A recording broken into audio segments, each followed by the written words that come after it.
Yes, so Flaming Hot is a biopic. It's the true story of Richard Montañez, who was a Mexican janitor at Frito-Lay, and he had a huge hand in the launch of the #1 snack in the world, which is the Flaming Hot Cheeto.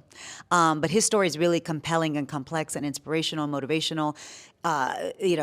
He faced a lot of adversities in his life. Like the Flaming Hot Cheeto is like a blip in his life of trajectory, because the story we tell is really how he faced a lot of adversity in his life and had such an optimistic, hopeful view in spite of it, and accomplished what he accomplished amazingly. It's a beautiful story, and you're going to leave the theater feeling so good and feeling hopeful, like, oh, wait, that guy could do it, I can do it. I met Richard and Judy, back in May of 2017. And a friend of mine said, hey, I got your next movie. And I was like, all right, whatever. I didn't really take it too seriously. But I said, let me at least meet with them. And so when Richard and Judy came in and I sat down with them, it was like, wow, all that you went through, all that you endured because you had this vision for not only for his family, but also the company. I mean, Richard, even to this day, you would be hard-pressed to see Richard Montañez without a Pepsi bottle in his hand. And for him to feel that loyal to his company and to want to serve his company, serve his community, serve his family, and go through what he went through, I said, wow. As soon as they got through with it, I was very emotional. I said, as soon as he got through telling his story, I said, I will help you, bring your movie to the screen. And at the time, I didn't know how I was going to do it. And I reached out to a writer who I had worked with. His name was Louis Colick, and said, hey, Louis, I've got this story. We all met, and he's heard Richard and Judy's story. He's like, I love this. And so we developed the pitch. We ultimately sold it to Searchlight, and then Louis did the first couple drafts of the script, and then we were looking for a director.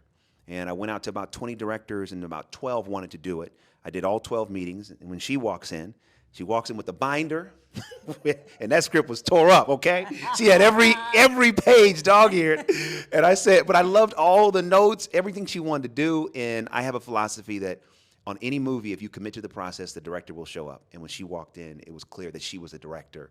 And from that moment to this, it's been nothing but a commitment to make the movie excellent, authentic, and inspirational. I mean, there was no doubt they were the two when we tested them together as well. We were like, that's our Richard and Judy. But it was, we felt this heavy weight, not only to do a service to the real Richard and Judy, but the movie's a love story. The movie's a beautiful love story between Richard and Judy, who've been together their entire lives, still together.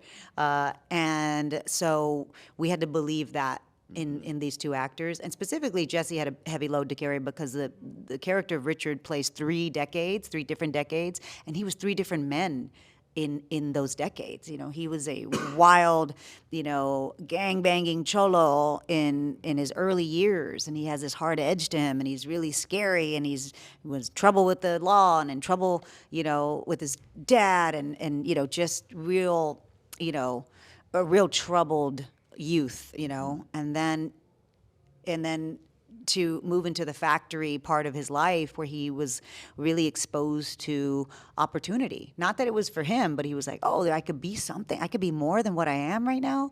And to see him kind of grow in that way, and then be a leader by the end of the movie. And you're like, wow. So we needed Jesse to have a lot of gears, the actor who was going to play Richard, and Jesse showed up, and he was like, well, you want comedy? You want vulnerability? What do you want? You want toughness? You want a gang guy? He had it all, and he's just beautiful. And Annie, toe-to-toe with him. She steals the movie.